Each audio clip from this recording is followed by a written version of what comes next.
चलना का जाबो बरतिया भोला के बरतिया शिव भोला के बरतिया हो। और सब जना बिल्कुल बैठे हुए रहना है और जिन उठ के भागी जगह गिरी गिरी भान है कावर हमन जब उनका दूर ले आया हमारा 80-90-100 ले तो आप मन के घर तो ही में रहे तो समझ अल्लाह गाना है एक साथ बोल शंकर भगवान की चलना का जाबो हम बरतिया शिव भोला के और समझ अल्लाह गाना वो साथ में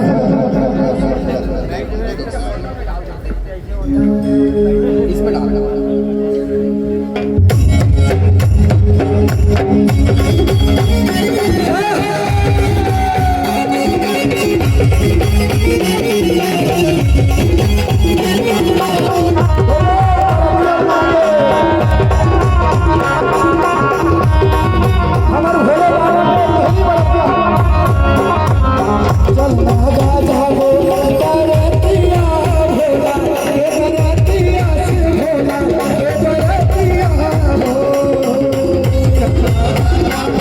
Wow.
और समझ वाला गाना है, क्या गाना है? चलना का जाबो। आप मतलब बताना चाहो, शंकर भगवान के वैसे शादी 12 बजे होते है, तो शादी में जब तक शादी नहीं हो तब तक नहीं जाना, बाराती में तो बिल्कुल नहीं जाना है। हमार मन के बारात में कहा होता खा पी भाग जाते, हाँ, लेकिन भगवान के शादी में कोरल नहीं भागना है, और जन भागी तो घर कीरी कीरी फाल है नहीं? तो क्या बोल रहे हैं? चलना का जाबो, क्या बात है, एक नंबर। चलना का जाबो बरतिया भोला के बरतिया शिव भोला के बरतिया। सुबह का लगाना